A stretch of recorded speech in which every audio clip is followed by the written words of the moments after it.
नमस्कार, मैं हूं विकास सुखीजा। आप देख रहे हैं अब तक टाइम। दोस्तों, आपको बता देते हैं जिला परिषद के चुनाव जिस तरह से नज़दीक आ रहे हैं, उसी तरह से जो उम्मीदवार है जो जिला परिषद के चुनाव लड़ना चाहते हैं, उनकी भी भूमिकाएं सामने आने लगी है। उन्होंने ताल ठोक दी। आपको बता देते हैं इंद्री के गांव समरपुर से आपको बताते हैं रविंदर डांगी, उन्होंने जिला परिषद के वार्ड नंबर 3 से ताल ठोकी है और सीधी बात उनसे करेंगे।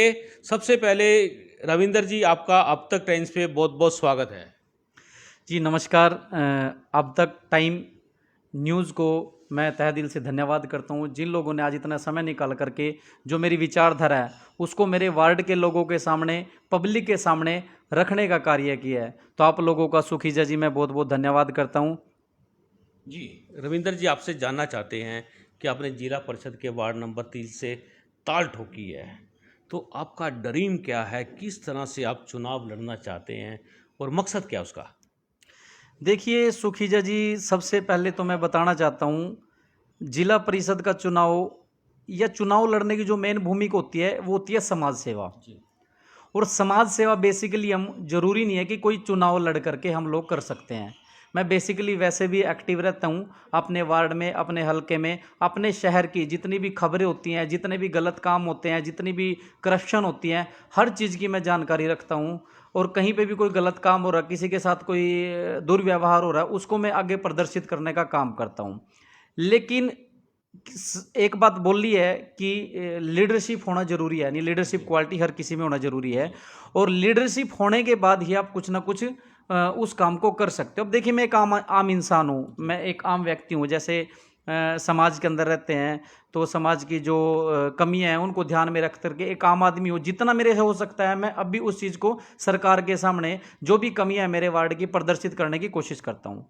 लेकिन इस चीज़ को आप भी भली भांति जानते होंगे कि अगर आपको कोई काम करना है तो छोटा मोटा कुछ ना कुछ आपके पास एक पद होना जरूरी है। यानी एक पद की गरिमा को ध्यान में रखते हुए हम उस काम को महत्वपूर्ण तरीके से कर सकते हैं।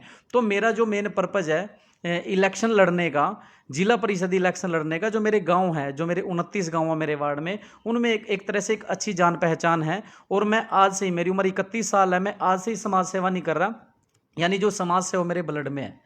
तो मैं बचपन से कार्य करते आ रहा हूँ। मेरे जो वार्ड की समस्याएं हैं उसको सरकार के सामने उठाना, ये मेरा परम धर्म है इस टाइम पे। तो डांगी जी, आपसे जानना चाहते हैं कि जिला परिषद के अंदर किस तरह के काम होते हैं, और जिस तरह से आपने वार्ड नंबर 3 से ताल ठोकी है, तो आपको क्या लगता है कि जो काम है, लोगों के जो काम है, वो कैसे करा पाएंगे और कौन कौन से काम ज़्यादा अहम होते हैं? देखिए, सबसे पहले तो मैं आपको बता दूं, मैं ग्रामीण इलाके से बिलोंग करता हूं। जैसा कि आपने मेरे को इंट्रोडक्शन आपने दे ही दिया है। मेरा नाम रविंदर डांगी, गांव समसपुर है, जो कि इंद्री ब्लॉक में आता है। और जो मेरा गांव समसपुर है, जो मेरे 29 गांव हैं, यानी मेरे वार्ड के जो 29 गांव, उनके सेंटर में मेरा जो गांव है वो पड़ता है।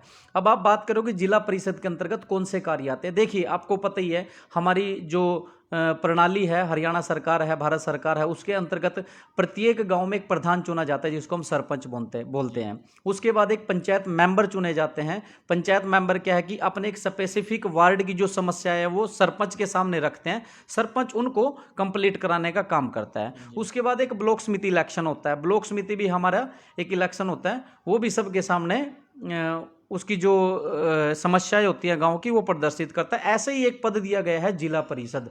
जिला परिषद क्या होता है, जैसे पूरे हरियाणा में हमारे पूरे करनाल में मेरे जैसे कि 25 वार्ड है, 25 वार्ड में से एक चेयरमैन प्रतिनिधि चुना जाता है। यानी कि जो सरपंच के द्वारा, ग्राम पंचायत मेंबर के द्वारा या ब्लॉक समिति मेंबर के द्वारा कोई अधूरे कार्य रह जाते हैं, मैं ये नहीं कहता वो लोग काम नहीं करते। बेसिकली अपनी तरफ से जितने भी सरपंच प्रतिनिधि होते हैं, सरपंच होते हैं, ब्लॉक समिति मेंबर होते हैं, पार्षद होते हैं, एमएलए होते हैं, एमपी होते हैं, वो अपना काम करने में समर्थ होते हैं। सभी चाहते हैं कि मैं अच्छे से अच्छा काम करूं।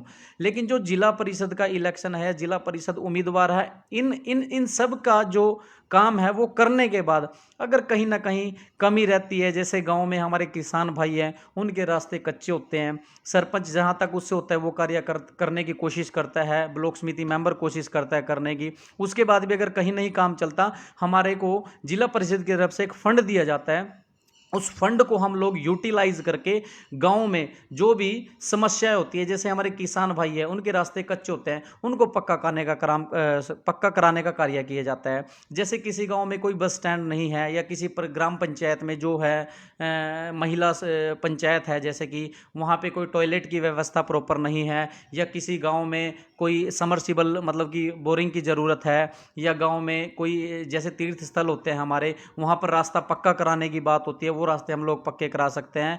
और ये तो होगी ग्रांट की बात जिससे हम काम करा सकते हैं, यानी कोई भी हम काम कंस्ट्रक्शन का करा सकते हैं। उसके अलावा बहुत से उत्तरदायित्व होते हैं जो जिला परिषद उम्मीदवार कर सकता है। तो अपनी सोच ऐसी है, इन सब चीज़ों को आगे लेकर के जाना ही अपनी सोच है। जी।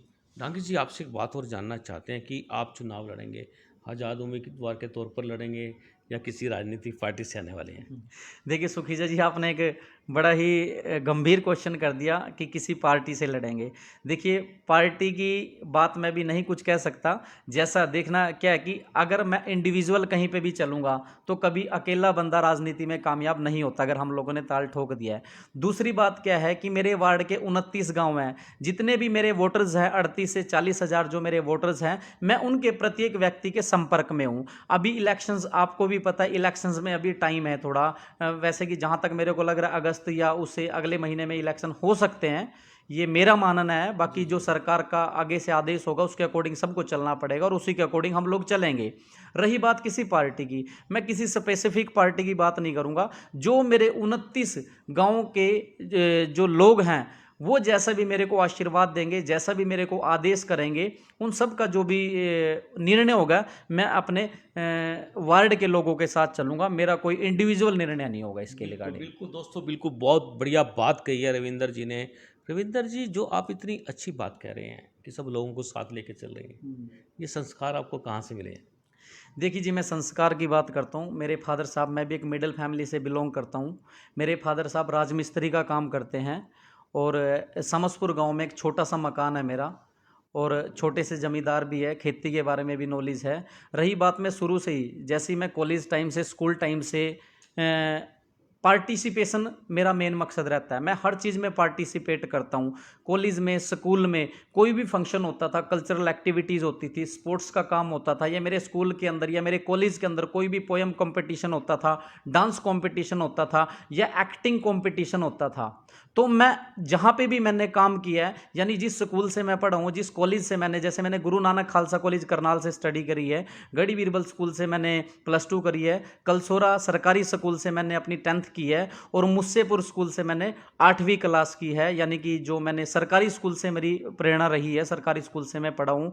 तो मैं शुरू से ही हर चीज़ों में पार्टिसिपेशन में विश्वास रखता था, यानी कि जहाँ पे मैं पढ़ूँ मेरे कारण मेरे स्कूल का नाम हो और स्कूल को ऊंचाइयों पर पहुँचे। ऐसे ही मैंने खालसा कॉलेज में भी हर एक जो प्रोग्राम होता था मैं उसमें पार्टिसिपेट करता था, और मुझे बड़ी खुशी होती थी कि मेरे स्कूल का, मेरे कॉलेज का और मेरे फादर साहब का, मेरे माता पिता का नाम सबके सामने उजागर हो, और हर कोई व्यक्ति कहे कि जो संस्कार है इसको कहाँ से मिले हैं। तो मैं बताऊंगा, मेरे माता पिता से ही मेरे को ये संस्कार मिले हैं, मेरे परिवार से, मेरे बुजुर्गों से ही मेरे को संस्कार मिले हैं, जो आज उन्हीं सब की ये देन है जी। नागी जी, आप जो दर्शक हमें देख रहे हैं उनसे क्या अपील करोगे कि आपके साथ लगें आपके वार्ड के? देखिए दोस्तों, मैं आप सभी से हाथ जोड़कर अपील करता हूँ, एक निवेदन करता हूँ। आपका छोटा भाई हूँ, आपका बच्चा हूँ, आपका दोस्त हूँ, आपका बेटा हूँ, रविंद्र डांगी समसपुर। अब की बार मैंने सोचा है कि अपने वार्ड में, देखिए जो भी पार्षद आज से पहले रहे हैं सब अपनी तरफ से पूर्ण रूप से कोशिश करते हैं कि मेरी तरफ से कोई कमी ना रहे।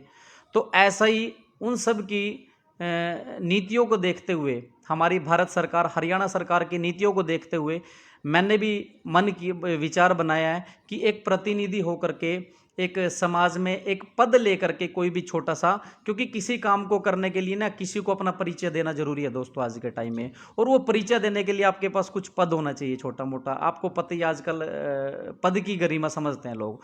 तो इसीलिए मेरा जो मकसद है मेन, जिला परिषद इलेक्शन लड़ने के बाद मेरे वार्ड में मैं 24 घंटे अवेलेबल रहूँगा। और ये तो सुखीजा जी ने केवल विकास कार्यों की बात करी है, कुछ कार्य ऐसे भी होते हैं जिनमें पैसे की ज़रूरत नहीं पड़ती, फंडिंग की ज़रूरत नहीं पड़ती, केवल आपके अंदर काम करने का जज्बा होना चाहिए।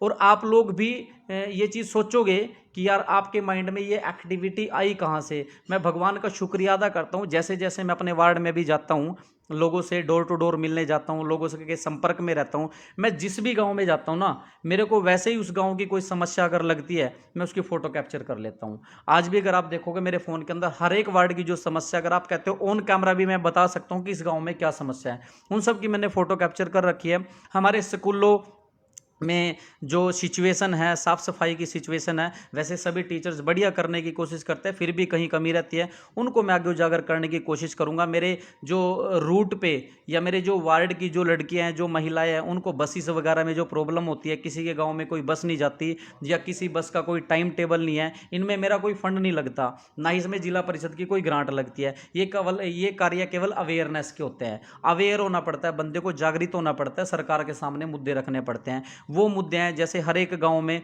साफ सफाई की कहीं ना कहीं इश्यूज रहते हैं, नालियाँ टूटी होती है, गलियाँ टूटी होती है, यह सरकारी जो संपत्ति होती है, सरकार करोड़ों रुपए अरबों रुपए लगा करके गाँव की सरकारी संपत्ति को बना देती है, उसकी कोई देख रेख नहीं होती। या गाँव के जो जोहड़ हैं, जो तालाब हैं, उनमें कहीं ना कहीं गंदगी होती है। या फिर जो गाँव में जैसे न्यू फॉर्म्स निकलते हैं, नौकरी का फार्म निकलते हैं, उनके बारे में युवाओं को पता नहीं होता, इंटरनेट की फैसिलिटीज़ नहीं होती, उन सब को मैं एक ही छत, मतलब कि एक ही गांव में फैसिलिटी अवेलेबल कराने की कोशिश करूंगा। कई गांव में क्या होता है, जैसे मेरा गांव करनाल से 30 किलोमीटर दूर पड़ता है, मेरे गांव के आसपास कोई बढ़िया हॉस्पिटल नहीं है, या तो हमें इंद्री जाना पड़ता है, अभी सरकारी हॉस्पिटल बना है 100 बेड का, वहां पे जाना पड़ता है, या फिर करनाल आना पड़ता है। और एम्बुलेंस हो सकता है कई बार एक्सीडेंट हो जाए, या किसी लेडीज़ की डिलीवरी हो, या कोई किसी भाई को कोई दुर्घटना हो जाती है, तो उसको एकदम से एम्बुलेंस अवेलेबल नहीं होती। सरकार भी देखो बहुत प्रयास कर रही है अपनी तरफ से, तो ताकि वो बेटर फैसिलिटी दे सके, लेकिन मैं अपने फंड से या अपनी तरफ से एक एम्बुलेंस प्रोवाइड कराऊंगा। गांव में बसेज की सुविधा होगी, जो आने जाने, हर किसी के पास गाड़ी नहीं होती, हर किसी के पास बाइक नहीं होती, कोई गरीब होता है, कोई अमीर होता है, उनका एक ही साधन होता है, बस वगैरह से करनाल आया जाए, उसकी फैसिलिटीज़ होगी। स्कूल की मैंने बता दी है।